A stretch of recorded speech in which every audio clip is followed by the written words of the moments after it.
That will be where I'm sort of looking to go with it. Okay, so deep calls to deep. Psalm 42:7, deep calls to deep at the sound of your waterfalls. Revelation 1:15, his voice was like the sound of many waters. He's been calling and releasing a sound that people's spirits are beginning to resonate with. That sound has been released for a number of years, and I think people's spirits are drawn to the sound, even though they don't know what it is at all. And this sound has a vibration, a frequency, a symbol, a formula, a color, a fragrance, and it's being released out of heaven. And some people connect with it in one way, and some people connect with it in another way. And the sound is drawing people home, to their heavenly home, to engage in new heavenly alignments, in new levels of heavenly authority. It's drawing people to experience going beyond the veil. That's the key. And the symbol that I've been drawing is like this covenant symbol, infinity symbol. And about 3 or 4 years ago, I found myself in worship just drawing this shape. I didn't know I was doing it until one day I was sort of like, what am I doing? Yes. And I was drawing this shape. And it's like, what is this shape? And along with it came a series of 4 notes. And it's come out in a lot of songs recently. And it's like, whoa, oh, oh, sort of thing. It's sort of that whoa, oh. And it's like a lot of Bethel songs have had that whoa, oh, oh thing in them. And so people are sort of writing this thing as sort of taglines or things. And it doesn't mean anything in the actual song. It's just whoa or whoa, oh, oh. And I had this song every time I would worship, and with this symbol, I would start singing these just sort of notes. And it would be just, and my spirit would like groan with it almost and release this sound. And then I associated with this symbol, and it's like, what is this sound? What is this saying? And it was like the 4 faces.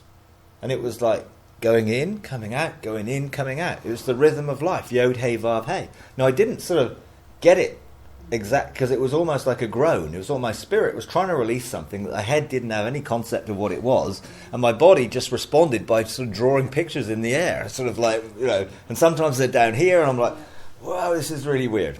But it's this sound, and it's a sound that's being released. I don't know if, I'm going to go into more films. I shared a lot of films this morning, but this one, Close Encounters of the Third Kind, or Fourth Kind, whatever it is. In that film, there was a sound or a series of notes, and a picture or a thing of a mountain. Right. And this guy made it out of mashed potato. He saw it out of everything in this thing, and he was drawn to this place. And it drew him to this place where he engaged in the story, obviously with a lot of ETs, and he then went off into another realm with them. And this is what this is like. It's a drawing of your spirit to engage with something which is going to take us into a whole new level. And it's being released. And this is really, I think, where we're beginning to connect, because people with like-minded who've heard that sound are all suddenly starting to connect with each other around the world, because it's this, okay, what is this, and how do I find out? And someone else seems to be talking about this, and we're then all starting to connect. And then we're starting to help each other and encourage each other. So I believe, in terms of prophetic timetable where we are, these sort of overlapping periods of time, we have this whole thing here, this call to intimacy, sonship, this royal identity, that's been going on for a long time. It's like, early 80s, then whole thing took off with Toronto and that sort of intimacy, calling, Father, Heart of God, soaking, all that stuff started to call people to intimacy.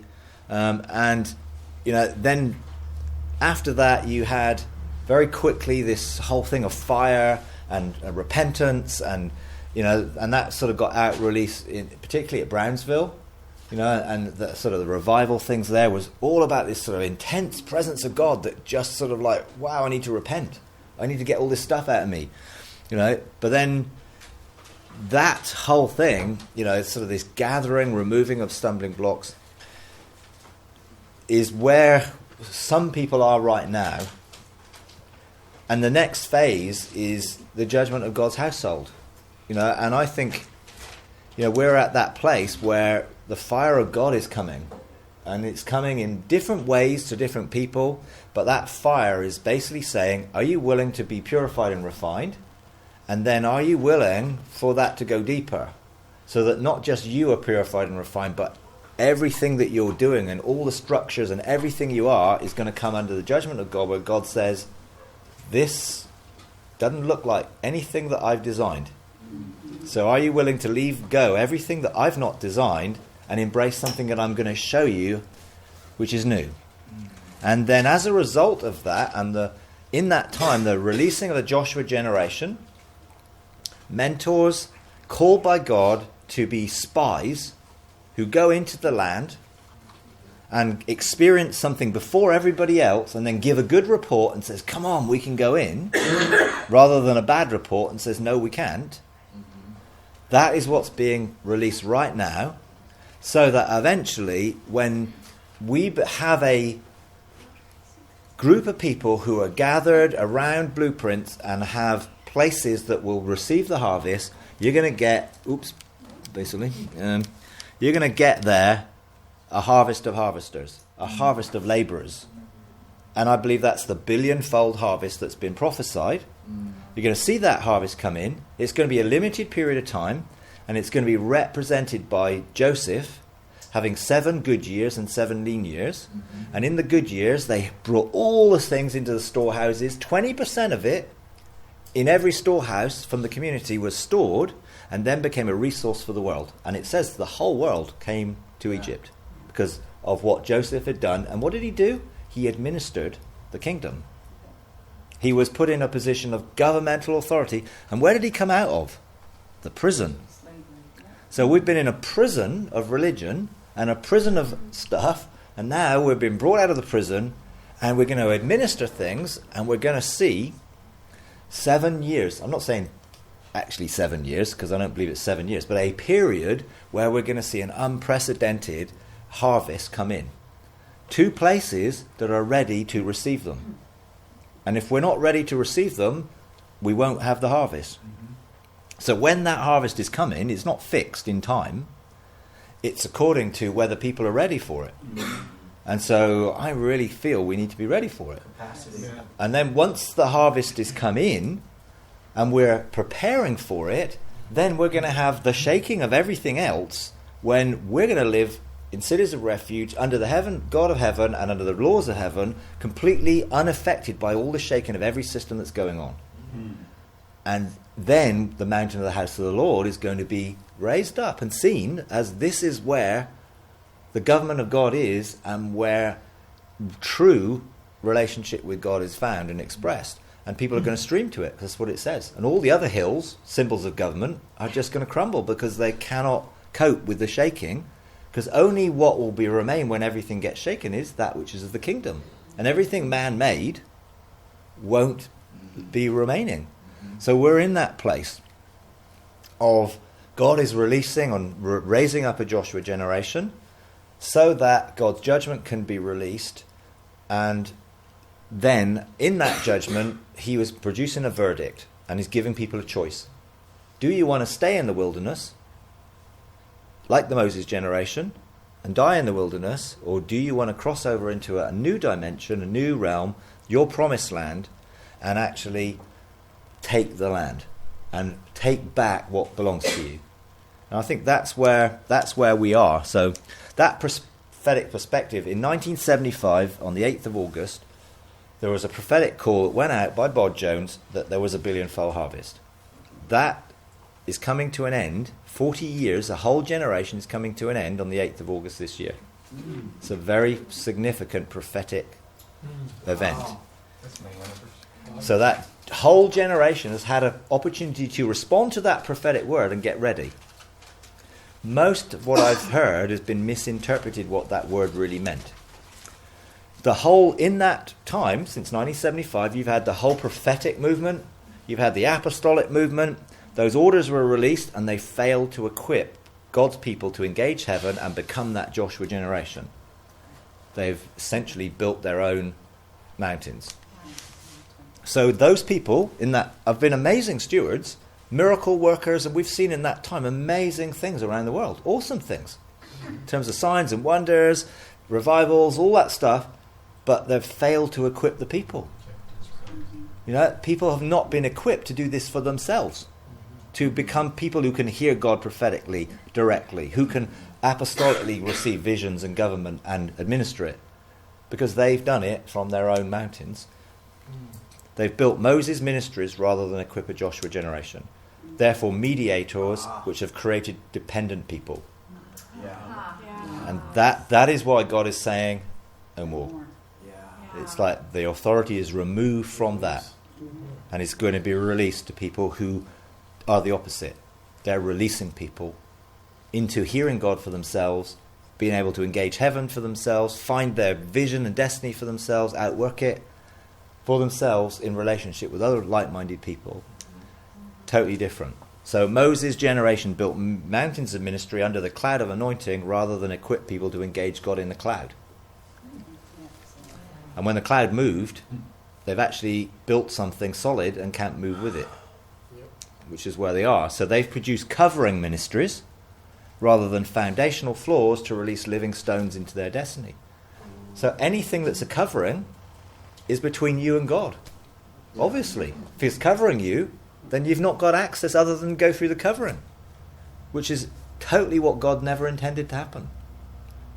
So those foundational ministries will release people to go directly to God for themselves, not create dependence on, you need to hear God through me. And all the prophetic conferences of coming in and getting your prophetic word, and people, I want to hear God, I want a word from God. I hope he's going to prophesy over me. And I've been there, I've done it years ago. I hope he picks me out. I always went to all the meetings with the Kansas City prophets and, Bob Jones and Paul Cain and all these guys. And it's like, well, am I going to hear God for today? Is he going to pick me out? Never did. Always seem to pick the same sort of people out. But I'm not saying they weren't correct in what they were doing in terms of prophesying. They absolutely were. But they never equipped anyone to hear God for themselves. So everyone went to the next prophetic conference and the next thing, hoping to hear their prophetic word, rather than, well, didn't God not speak to you? Are you not a sheep that hears the shepherd's voice? So we're in that place where this stuff is getting exposed. So building in the wilderness rather than preparing a generation of forerunners, spies who'd cross over beyond the veil. Because that's what Joshua and Caleb did.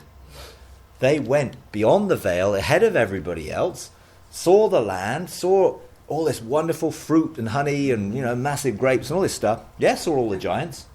Came back and said, yeah, this is our land, we can go and take it. And the others basically said, whoa, yeah, there's some good stuff there, but there's giants and we're grasshoppers. In their sight and ours, we can't take it. And the whole generation, from 20 years of old up to the age where they were in the army, they all died in the wilderness because they failed to embrace crossing over. Joshua and Caleb obviously did, but had to go for another 40 years of wandering, in which obviously they learnt to linger in the presence of God and in the tent of meeting and go up the mountains and do other things. So they're mentors for the billionfold harvest or harvesters to equip and release people for their supernatural inheritance. They were never released because their focus was on the harvest rather than equipping for the harvest. Yes. So the focus was actually on young people mostly. And all the focus of places like IHOP and places was all about, the billionfold harvest of young people. Where did it say young people? Nowhere. Actually, it wasn't about young people. It was about all people who are coming in. And if you actually think about the harvest that's coming, it's not about young people. It's about people who aren't yet believers. Yes. And that can be from, 2, 3, 4, whenever they can get saved, up to 100. There's no age limit. And Joshua was 80 odd. And Caleb said he was 84 and he was still going in and out to war and taking the high ground and getting rid of the giants, because he had in his heart, this territory belongs to us and we're supposed to administrate it and actually see the nation begin to occupy their inheritance. Now, in doing that, if you think about who came afterwards, it's about a group of people who can be many ages. Because anyone from 19 downwards then went 40 years in the wilderness. So when they next came to cross, you had Joshua and Caleb, who were quite old from our perspective generally, but not old from God's perspective, because there's no age limit to what we can do in the kingdom.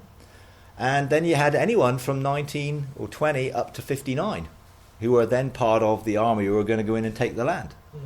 Because you could have had 19-year-olds who weren't responsible, and then you could have had people lower than that, obviously younger, from naught, could have been people in the womb. So, we've seen people focus on youth rather than on the generation that will prepare the youth.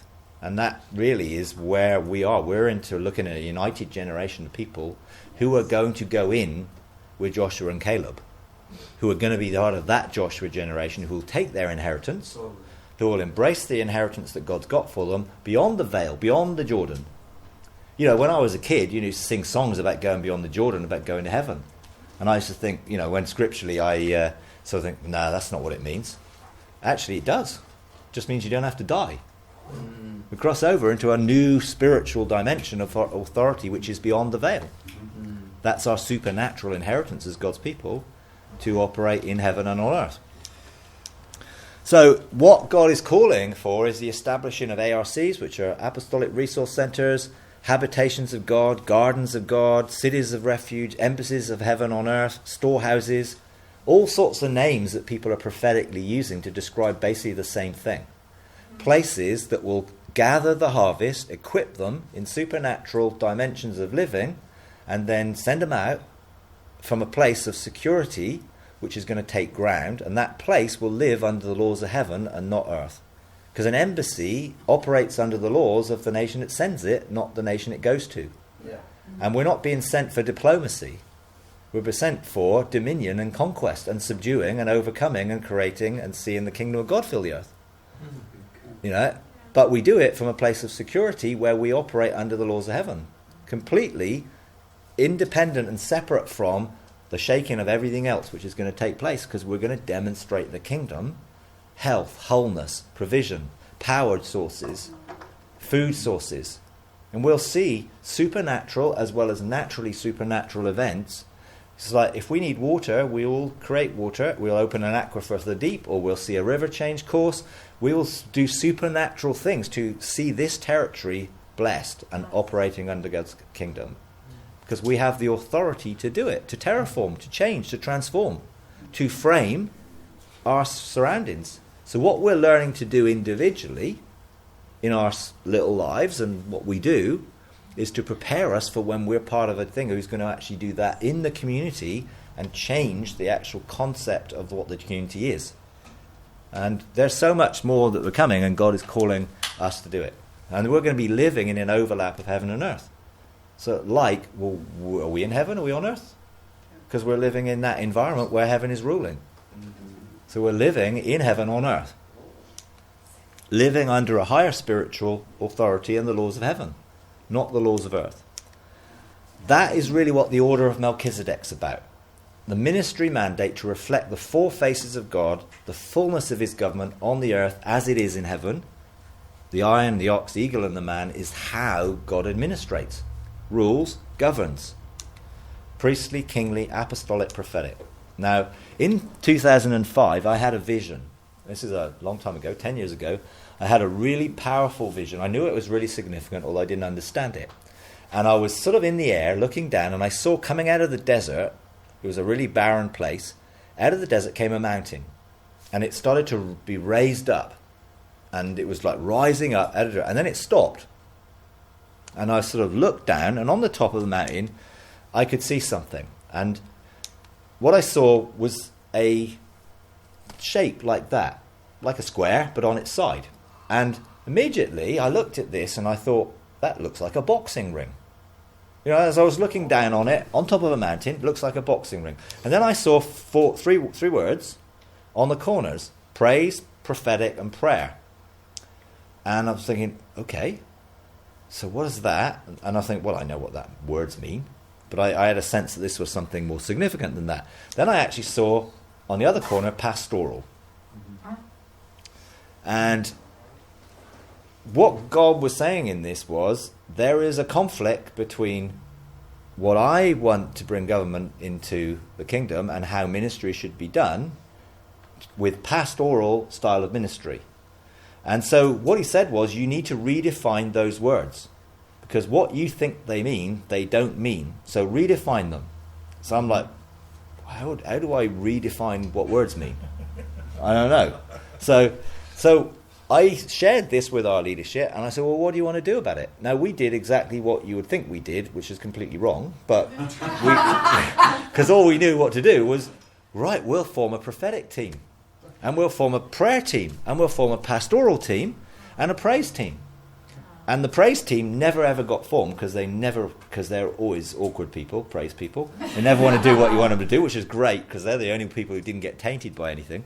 And so they set this stuff up, and it was like, and I said, this is about redefining. So seek God what this really means. Well, of course they really didn't. They just carried on doing stuff that they thought did. Now, what we found, that in the redefinition of these words that came, because I didn't get involved with any of those groups, I just basically said, well, I need to look. So I was seeing what was happening from a perspective. So this was how we were going to do ministry. This was how we were going to provide leadership.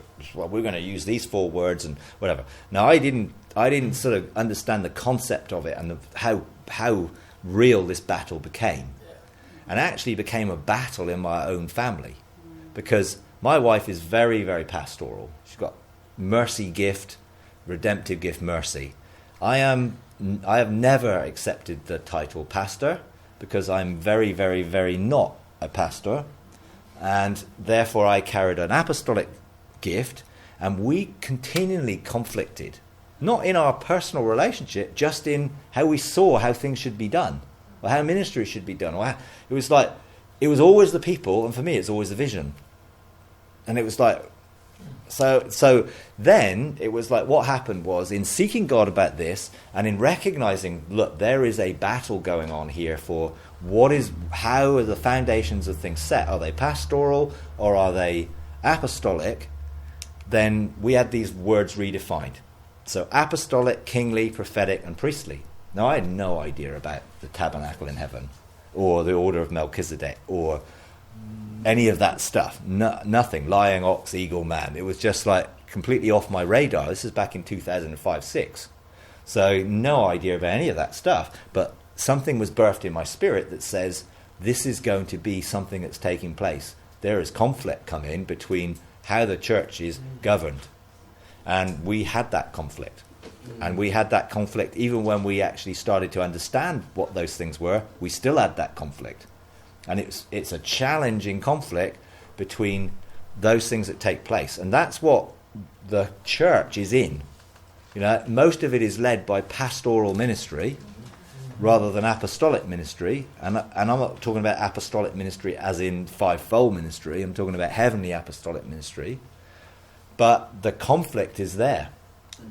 And so this is a description of servant leadership, who serves in a prophetic, apostolic, kingly and priestly way, completely together in unity, government of heaven, king, apostolic, prophetic, but agreed on earth with the priestly so that could be manifested on earth as a window.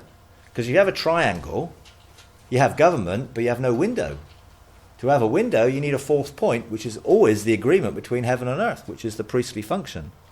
And so now we have our bench of 3, which now we understand what this is talking about. And then we had no idea. That's why it's a triangle on one side that creates a square or a diamond when you have the other point added. So I think the church is very much in that place overall. Pastoral, earthly versus apostolic, heavenly government. The battle is still raging to establish a shadow that reflects heavenly government on the earth, so that God can occupy that shadow with living stones. God spoke to me and said this: do you want to host the people of God or the God of the people? And this is the crux between pastoral ministry or apostolic ministry. Mm-hmm. If you host the God of the people, then the God of the people sets the agenda and we follow him. If you host the people of God set the agenda and you have to serve them and pander to them and be frightened of them going because you'll lose your tithes and you lose your offerings, and it's control and manipulation. And God wants us to host him, and he will touch the people, and he will transform the people, and he will change the people if we have an atmosphere where his presence is. But if we create an atmosphere that only caters for people, not that I don't love people and want people to come into the fullness, but you do it in a totally different way. You encourage them, you nurture them, you disciple them, you release them. You don't control them, you don't tell them what to do, you don't sit over the top of them, covering them. So we're in that place. So you have this whole thing, this alignment that we've seen before, priestly and kingly in heaven, that produces an ark, apostolic and prophetic on the earth, that produces an ark, so that there's a reflection of heaven on the earth. And then you have this picture of how the government gets formed, priestly and kingly. In heaven, God has a blueprint for everything. Everything has a blueprint in the purposes of God. Our lives has a blueprint. We call it our scroll or our destiny. Every ecclesia, every area, every city, every nation, everything has a blueprint. And there are layers and layers and layers of them, and they're all in the purposes of God. So when blueprints get released, when priests and kings come together in priestly, royal priesthood, if like in heaven, you have the light of God that shines down on the blueprint. Now when you shine down on something, what happens? You form a shadow. So on the earth, a shadow forms of that blueprint. And some people catch that shadow. They get vision. They get inspired by things. Now the problem is, then most people of what they've got that vision, they, rather than doing what they should do, which is then become a foundation, which is apostolic and prophetic foundations, which release people into that shadow to find who they are, their destinies within the shadow. And that can be for my life, because I need to do that for myself. So I need my bench of three, soul, spirit, body, together in unity. That can be in the church. So the government of heaven is a reflection of heaven, not a copy of it. And as I said before, what people have done is they've got a blueprint. They've seen something of heavenly vision quite often, because that's what apostles do. They get some apostolics doing things from heaven, but they didn't see how to actually administer it and govern it correctly. So what they did is they took their shadow and they built a mounting on top of it, and then they sat on top of the mountain. And therefore people had to be fitted in the shadow under them, and there was nowhere for them to go. Because there's nowhere for them to go. Where can you go if you're down here? Well, you can work your way up the food chain. And so many people have spent years and years trying to get up the food chain. House group leaders is hoping someday there'll be elders leaders, or maybe they'll get full-time ministry. We're all in full-time ministry. So this sits on top and blocks everyone fulfilling their eternal destiny. If you go back to the previous slide, this releases everybody. There's nowhere. This can go on and on and on, can't it? It's wider and wider and wider. More and more people can become filled with what God's purpose is. And of course, you only want people who feel called to that shadow. It's not about, we want to get, we say bums on seats, but it's like, but it's like you're not just after people. You want the people whose destiny coincides, because you can encourage them, and that will actually be the shape that you should be. And doing the ministry that you should do, and impacting the community, because vision is together, because purpose is together, and you have a relationship.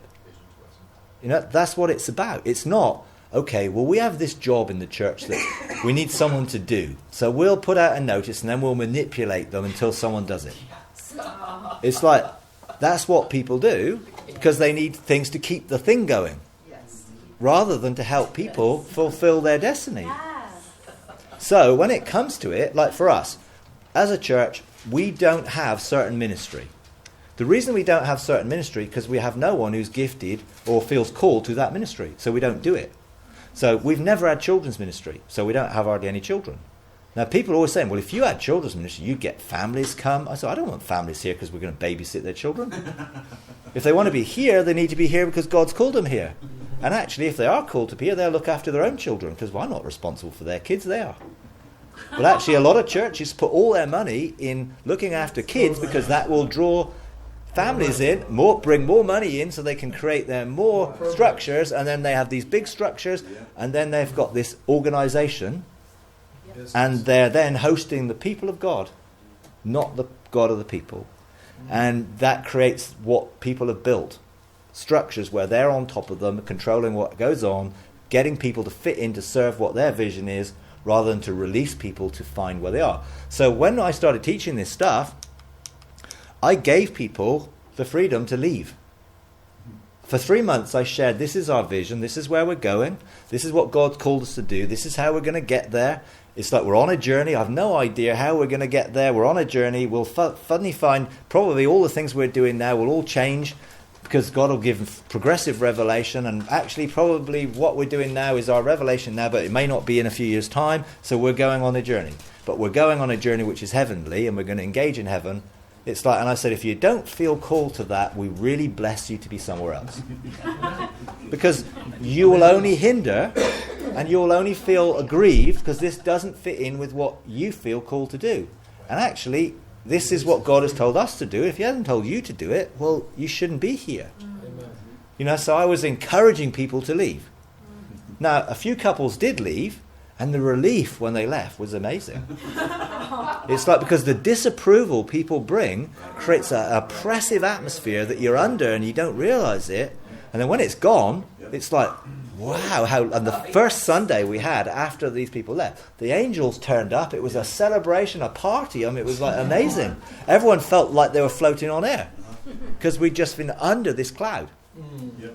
So getting people to go is important. You need the people that God wants to have with you, so that you're in relationship together, and you then release them, encourage them. You don't do that by being on top of them. Now, I also apply that to me. I can't be on the top of my own mountain. God is on my mountain, and then in him I learn to rule. I don't govern my own life. He governs it, and then he teaches me to govern as a son. And he entrusts me with more and more freedom to do that. The more and more trustworthy I become, when the more transformed I am, because I am now not operating out of the flesh and out of the soul, but being led by the Spirit. So God has given everyone an invitation to come deeper. I've felt that invitation, over the last few years. Just come deeper. Deep calling to deep. Come deeper. Come deeper. There's more and more that you never even imagined or dreamed or thought in me. Come deeper. Keep coming deeper and deeper and deeper and deeper. So virtually every experience I've had over the last few years has got deeper and deeper and deeper. I thought the amazing experiences I had in 2010, I couldn't top those. They were just the beginning. It's just gone deeper and deeper. So I've had 3 levels of intimacy in every experience almost. It's just taken, 3 is a good number, and it represents Father, Son, and Spirit. Because there's always depths to go. And I found I had deeper baptism into the Father, deeper baptism into the Son, deeper baptism into the Spirit. It just took me deeper and deeper into then knowing who I am. Because the deeper I got, deep was calling out to deep in me. And the deep in me wanted to know, who am I? Why am I here? What's my purpose? Who's my identity? And the deeper I got, and the deepest place I ever got was back into the heart of God in eternity. And then I found who I was. I could see it, because it called me and drew me to go deeper and deeper until, wow, now I'm at that place, and then it's opened up all this other stuff, and I'm like, wow. It's stuff I wouldn't have even dreamed about 5 years ago. Even having been to heaven for weeks on end, I wouldn't have even dreamed of the stuff I'm seeing now. But I went deeper, and I kept following the sound, drawing me deeper and deeper and deeper into him, deeper into the Father's heart. So I could cultivate and brood and incubate desire, which is what we talked about last night. Incubating that desire for him, for more of him, to know him more, so that I could know myself in reflection for knowing him. So then I got this whole thing of seeing it as it was in the beginning, to manifest that into what is now, to transform what will be tomorrow. So that everything will come out from the depth of his heart. And then essentially the whole thing of engaging with him, his works, his will, his ways, his heart, it's all about him. Starting off with his works, because often that's what we see first.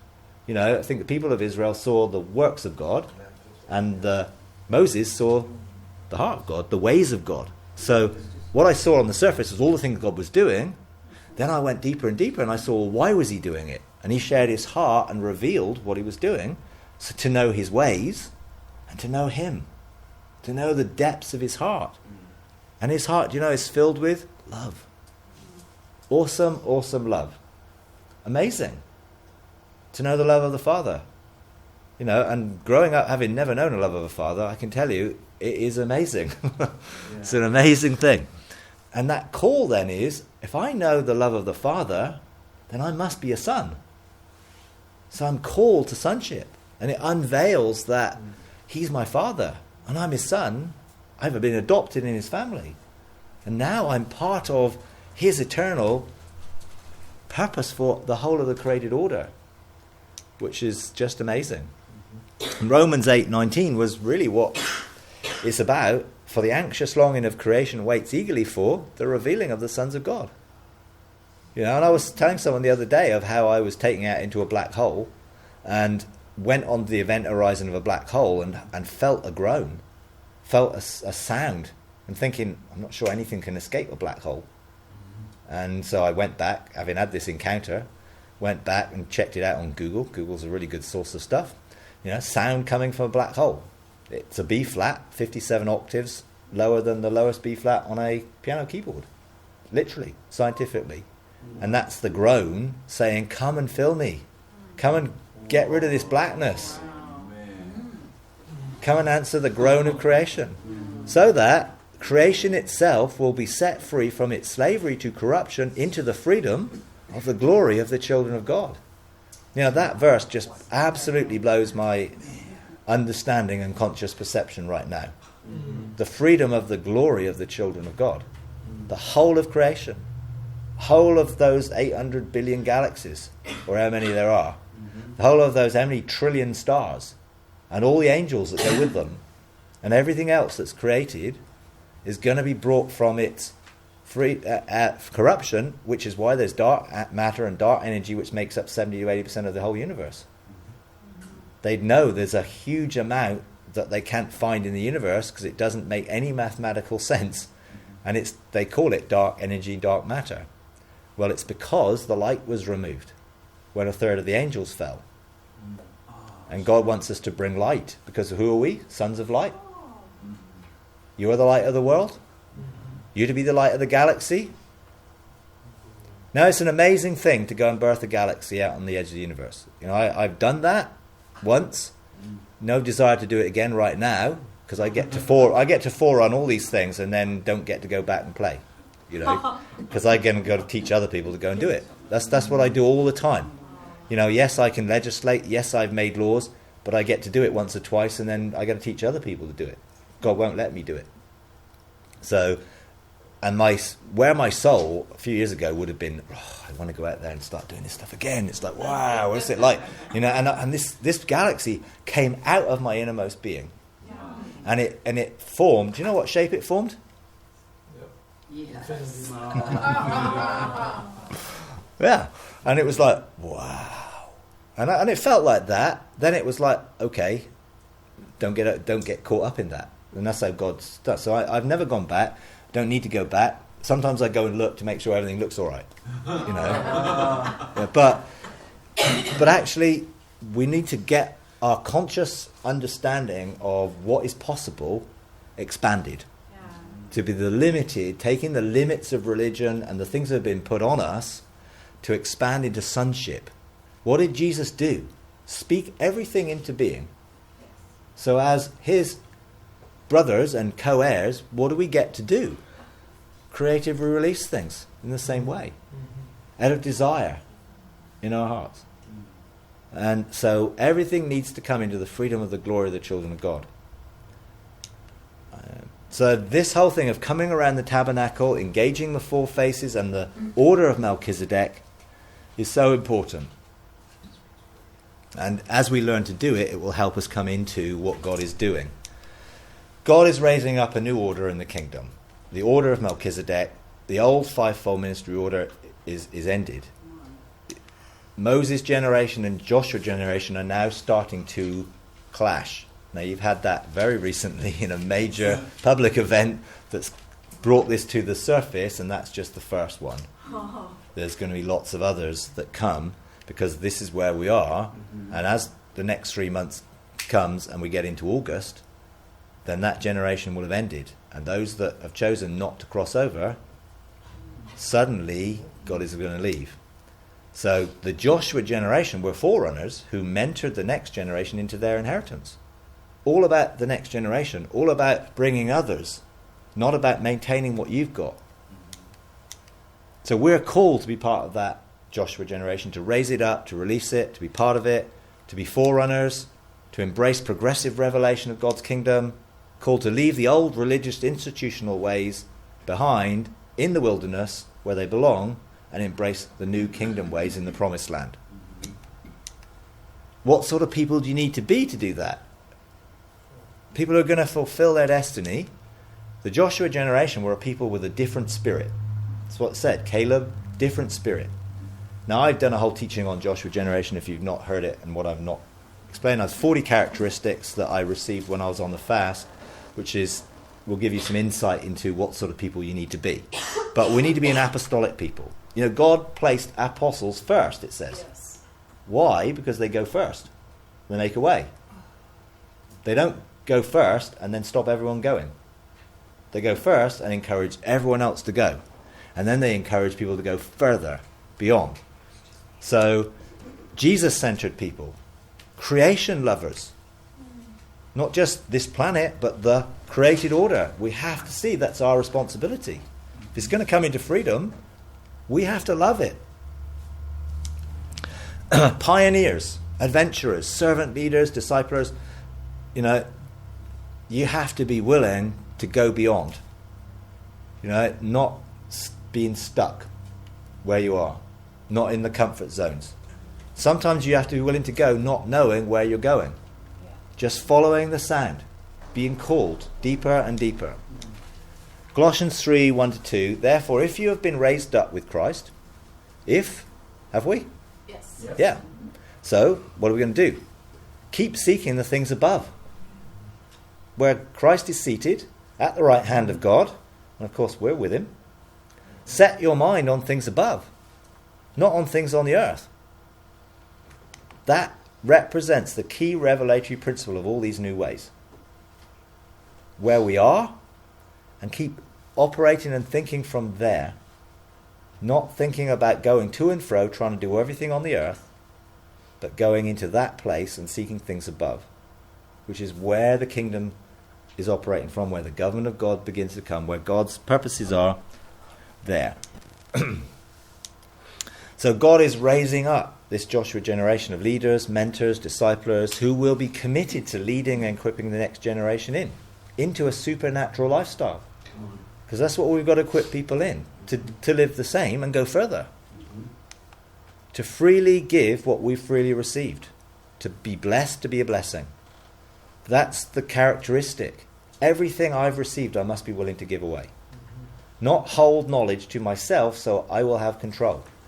Because a lot of people know a lot of things and they're not telling people how to do it. Yeah. Because if they tell people what to do, how to do it, they'll lose their power. Then no one will be looking at them anymore, because everyone will be looking at God.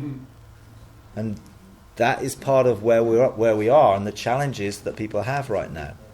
So it's really about letting people get alongside people, getting alongside other people to equip, mentor them, disciple each other, support each other, be together in this. Yes. You know, because we help each other.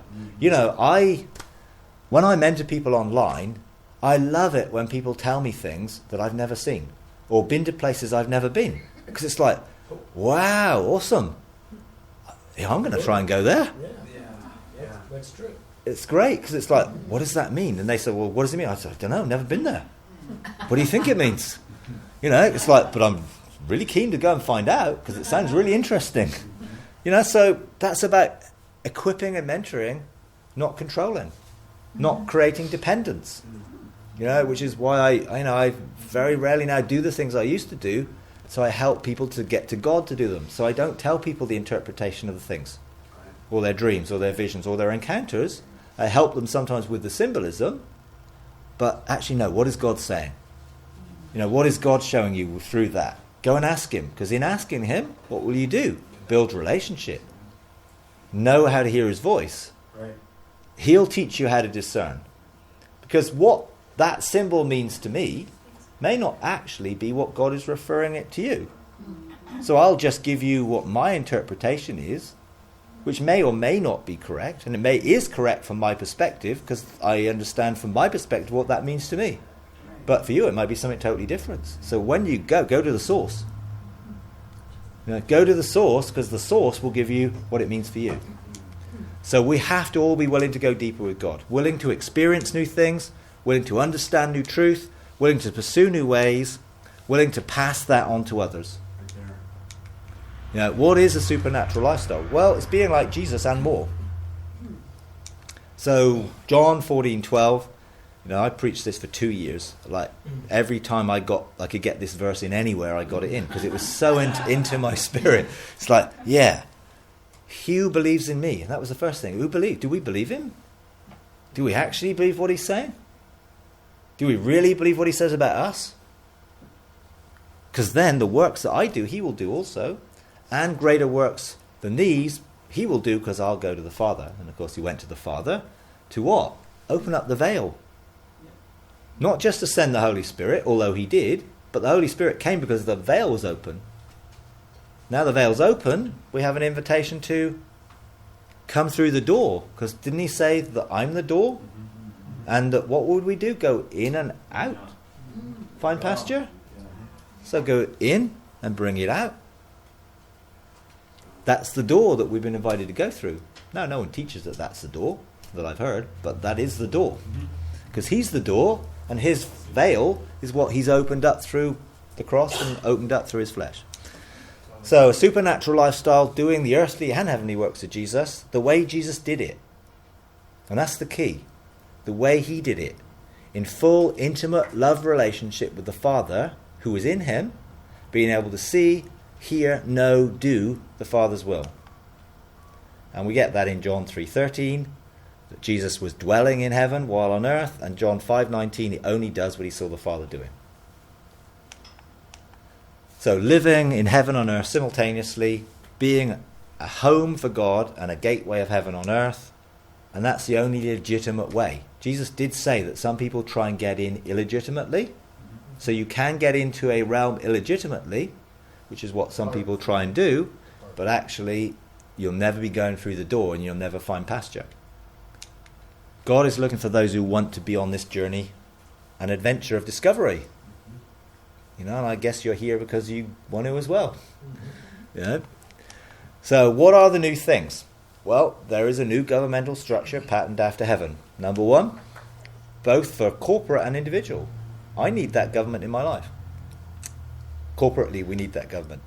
Body, soul, spirit in wholeness, connected to heaven, flowing from the inside out. New revelations and understanding of how to expand the kingdom, to subdue and to rule, because that's the mandate. New ways of salvation, experiential. Gone are the days where we can just get someone to pray a prayer. It's like we need to introduce them to the living God in personal experience and encounter that they will never doubt ever again.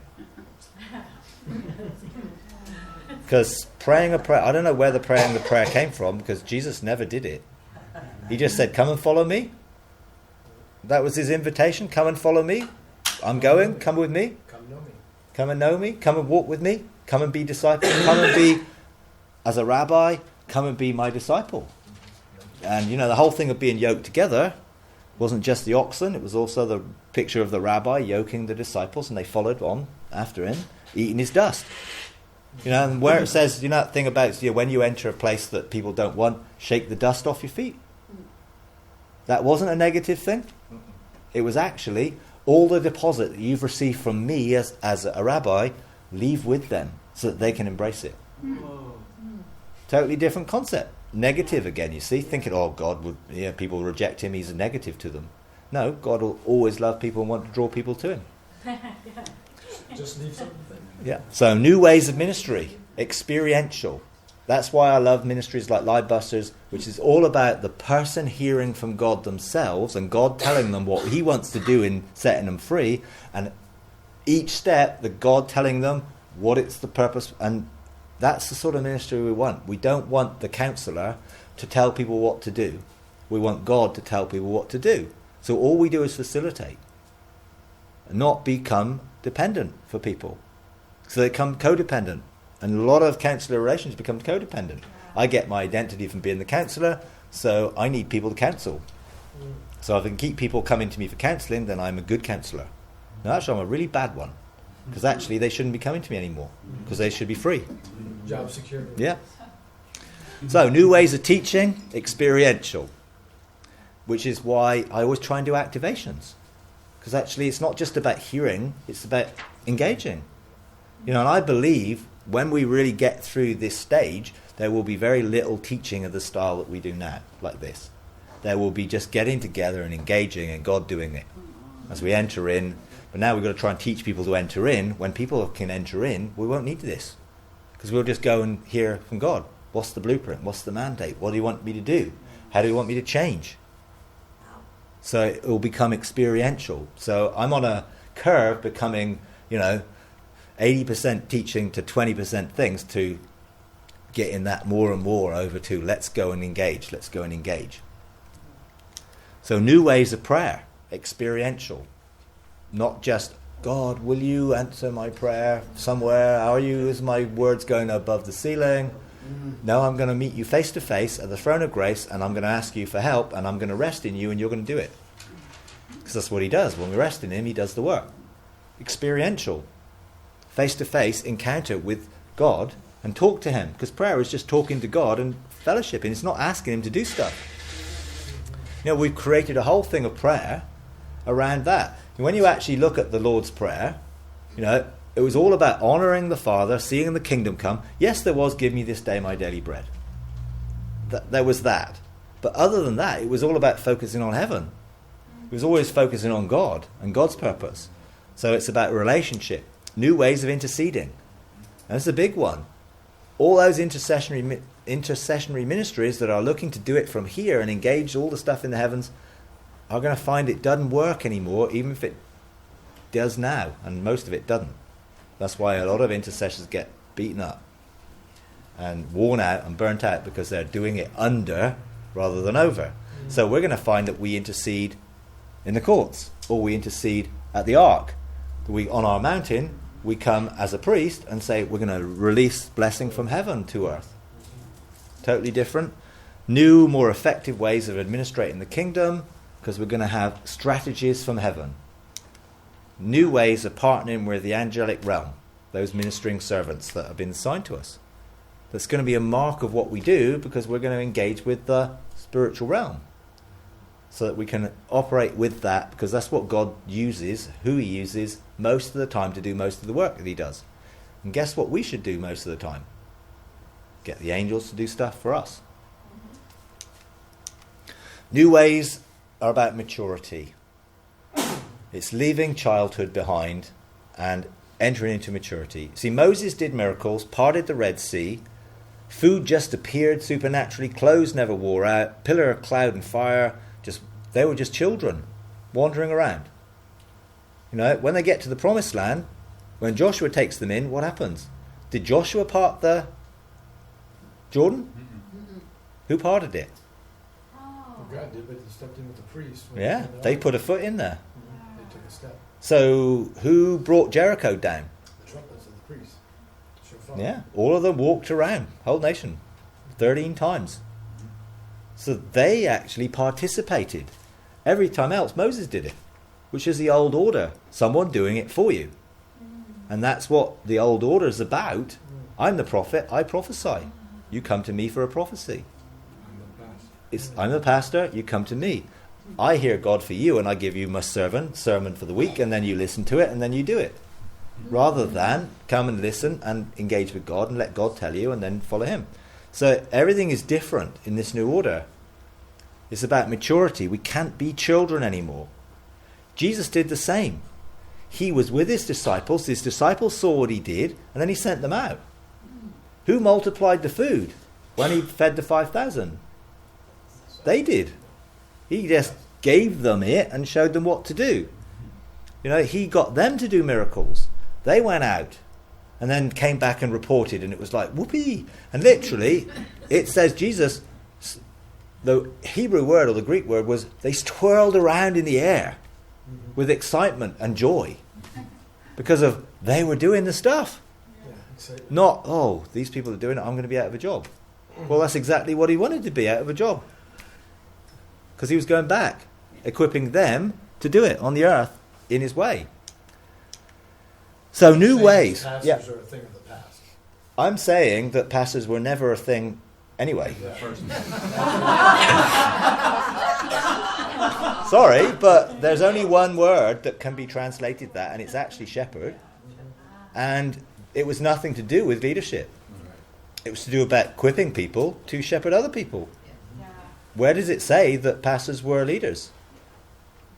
Nowhere, because you don't get it mentioned in other ministry gifts or any of the other gifts that were given for the church. It's not there. So no, I don't believe in the word, and I also don't believe that actually pastors should lead churches, because that's why we get this conflict. Because God wants to release apostolic government from heaven, and pastors want to operate on the earth. Priesthood over laity. Yeah. And so there should be no separation between people. See, what I do is no different than what anyone else does. I'm no special than anyone else. Well, I'm just as special as everyone else, actually, because we're all special. Right. And my encouragement is to release people. Not to be different from them, separated from them, treated differently from them. And we should honour and respect all of us. Because if you have a culture of honour, you respect every single person for their redemptive gift, the gifts God's given them, the person they are, and then what will you receive? A reward. You will be blessed by them. Because that's what the culture of honour does. It honours all of us for who we are, and longs for everyone to be outworking who they are. So there's going to be new ways of being salt and light in the community. New ways of being agents of change. Because if all we're doing is floating around in the heavens and it doesn't have any effect on the earth, then we're not actually doing a very good job. Because we have to see a terraforming and bringing the earth back to its original condition so that the garden, which was overlapping, then filled the earth. So we have to be ways that change history, society and culture.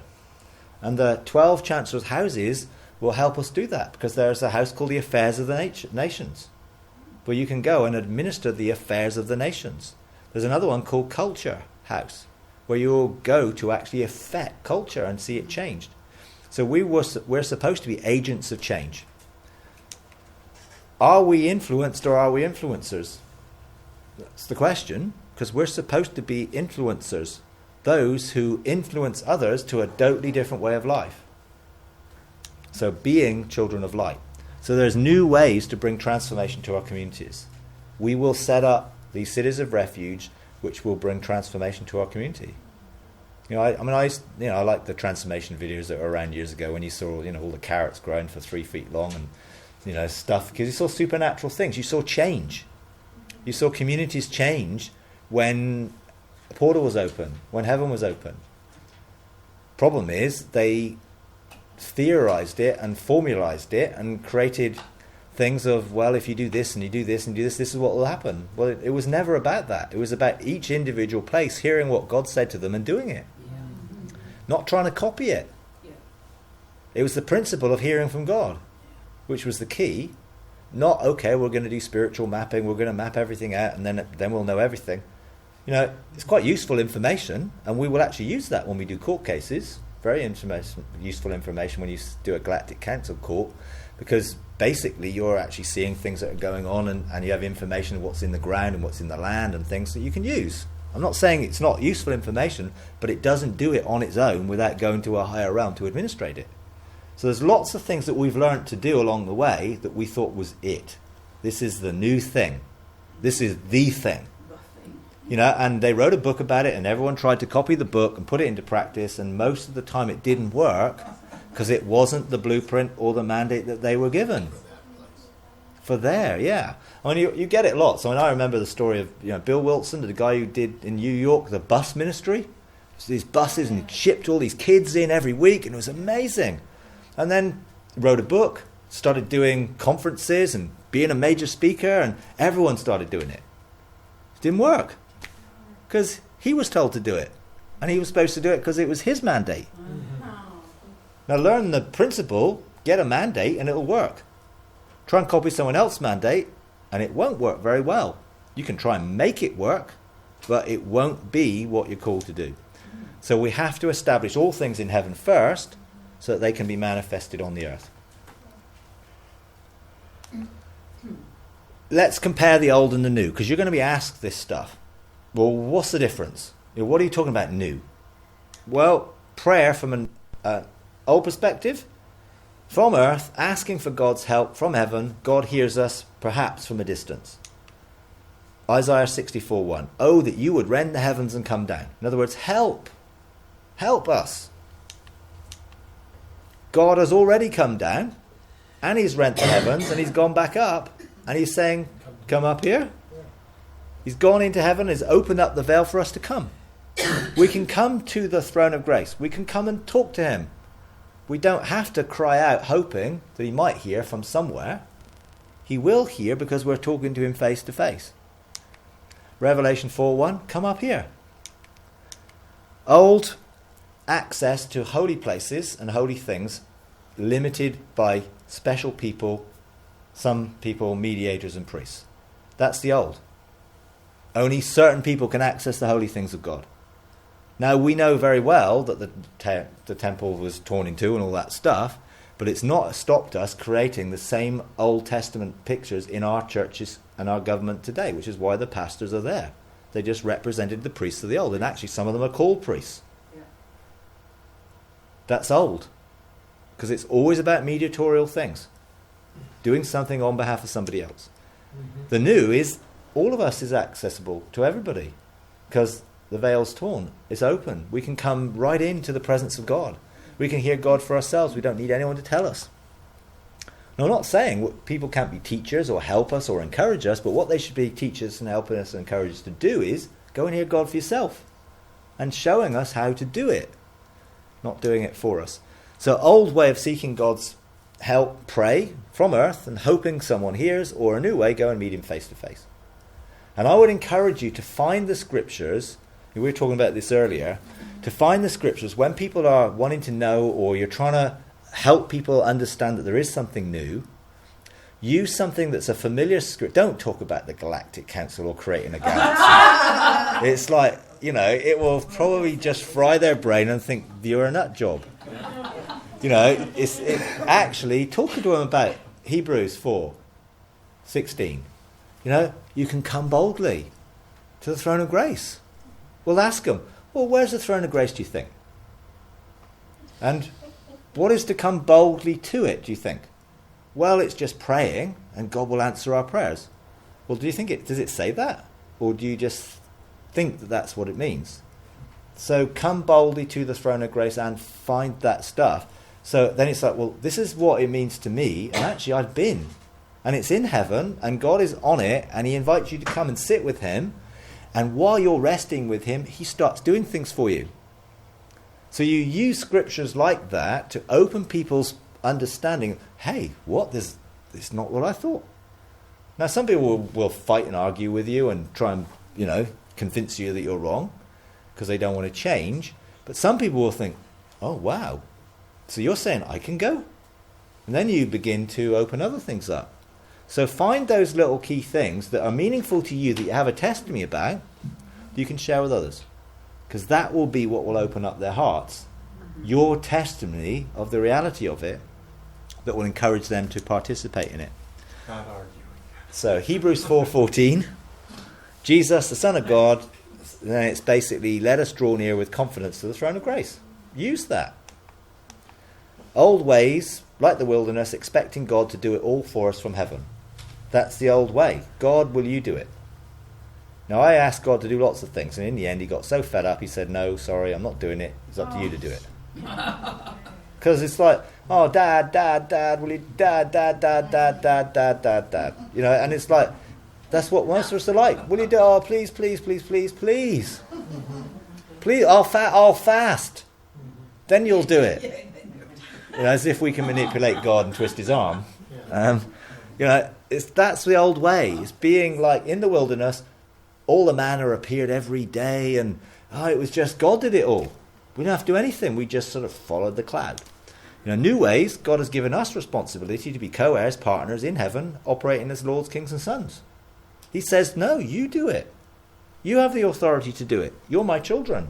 I trust you. And I empower you to go and do it. Your kingdom come on earth as is in heaven. Old way of thinking, God administers from his throne, we just obey. New way of thinking, we're given thrones to administer from heaven. Yeah. Totally different perspective, but old and new. Old ways being like children, where the parent does many things for and on behalf of the child, which is great when you're a child. I had no problem changing my children's nappies, clearing up their messes, tidying away after them, teaching them how to walk and do stuff. Loved it, no problem whatsoever. Now my children are 18 and 20 something, or 21, 24, 26, 30, whatever else they are. I'm not very good on ages with children. How old they are. The eldest I know is definitely 30 because she's just had her birthday. So, but actually I wouldn't dream of changing their nappy because they shouldn't be wearing one for a start. So there comes a time when God wants children to become responsible adults. We shouldn't be a Christian for 50 years and still be sucking our thumb, saying, oh, please, please, please help. God is going to withdraw his support for the old system so that, as that happens, we will have to embrace the new or we will be stuck. Because the old thing will stop being effective. Because God is no longer going to prop it up by his grace. Because God is very, very, very, very gracious. And he will extend grace to us for a long, long, long time. And then he's going to say, now it's time. You matured and you became adults, children, sons, rather than babies. So God wants us to grow up to become mature. He's starting to withdraw from doing everything for us to enable us to become adults. Because that's what you do to teenagers, isn't it? Yeah. You don't do everything you used to do when they were 5 or 6. Now you get them to do some of the chores. You get them to do some of the things. You teach them responsibility. No longer do you have to drive them everywhere because you teach them to drive. You don't do the same things. He wants to manifest his mature sons on the earth. He wants to show us off.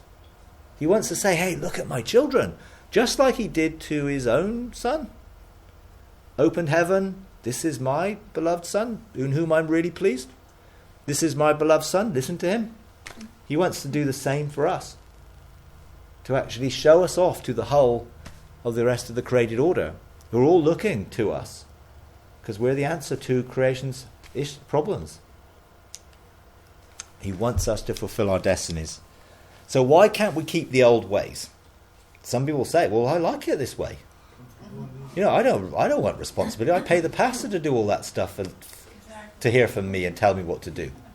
And that's what some people's view is. Well, we pay the pastor to do that stuff. Because that's what we've been taught. Therefore, I don't need any responsibility. He does it all for us. We pay him. We've got other people do this and other. I just turn up on a Sunday and faithfully put my offering in the offering, and that's it.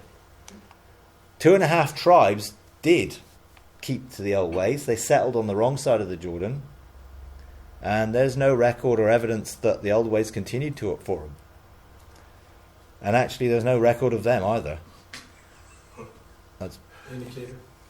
So we can't keep the old ways if we want to fulfill our destiny. We can all desire the simplicity of childhood with few responsibilities, but we're called to grow up so we don't just keep drinking milk. If we want to be true sons, you have to chew some meat. Sorry for those who might be vegetarians, but that was the biblical illustration. There is solid meat for those who are mature, not just milk. So, there is coming another sound of a mighty rushing wind that will be a sound that's on a higher frequency. Some of the things God has said. That sound will be like when I hovered and vibrated over the matter and space and caused cohesion to take place. There's a sound coming. It is here already. It's whether we will respond to it. This sound will be vibrating at a frequency that will shake the very particles of your being. These are some of the things God said to me in 2013-14. You will be shaken from the central core of your physical and spiritual structure, and you will be transformed by this new, more infinitely powerful Pentecost, the sound of a mighty rushing wind. Tongues of fire coming. Some new wine. Only if there's a new wineskin. There will be a new order of being, established, restored to my original specifications, living beings containing the very essence of who I am, who will take transformational order. Creation itself will be shaken violently as I come closer and the spiritual and the natural orders overlap once again. I'm releasing the sound frequency that is calling deep to deep. Many are being drawn into the position, being made ready for the great vibrational wind that's coming. For the new order to be established, the old order must fall away and die. Those who cling to the old order will die along with it, just as Moses and his disobedient, faithless generation died in the wilderness. Sometimes God can say some quite challenging stuff. And I'd encourage you to look at all the red letters that Jesus spoke. There weren't too many nice ones. A few of them he did sort of say, oh, look after my mum. But other than that, it was sort of things like, you brood of vipers, you whitewashed tombs, blind leading the blind, challenges all around. Jesus challenged.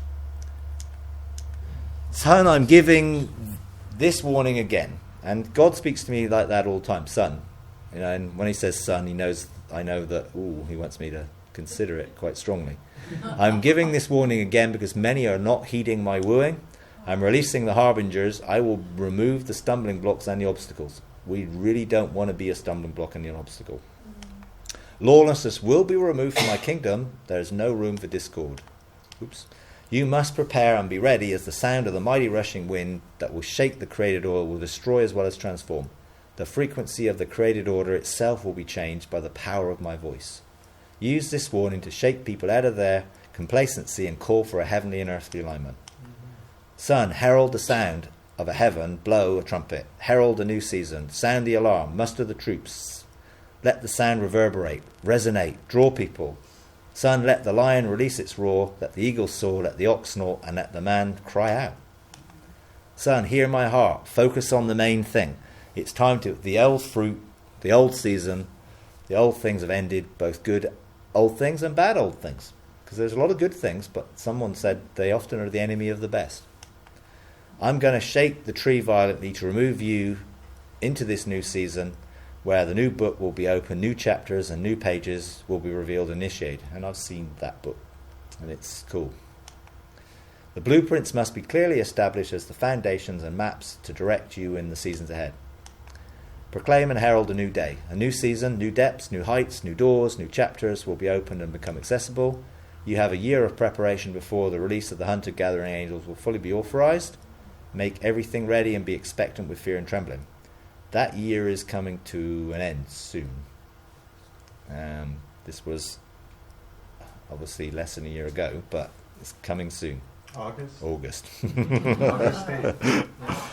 Son, teach people to sit at my feet and draw near to me. I will reveal their destinies in intimate relationship. I'm calling, help people to hear the sound and become part of my great harmonious sound, a heavenly spiritually united resonance that will answer the groaning of my creation.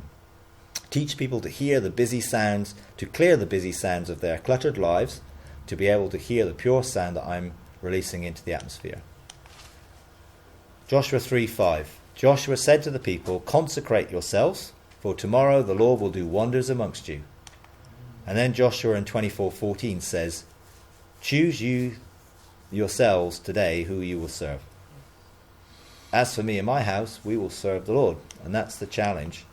You are authorized to issue a call to a new kingdom government, to a structure patterned after heaven to go forth.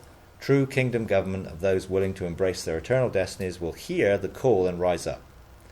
So I want to finish that, but I will just say, those people who are going to rise up are this. Nameless, faceless, hidden ones like Gideon, who will hear the voice of the angel of the Lord declaring their true identity as mighty warriors of peace.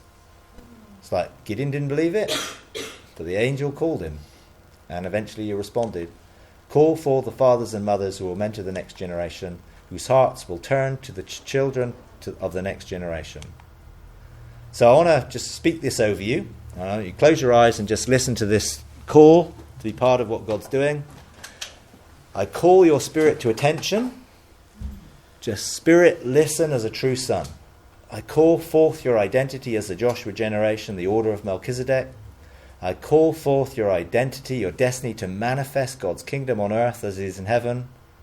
I call forth your destiny to fill the earth with God's glory. I call forth your identity and destiny and authority as lords to administer God's rule on earth as it is in heaven.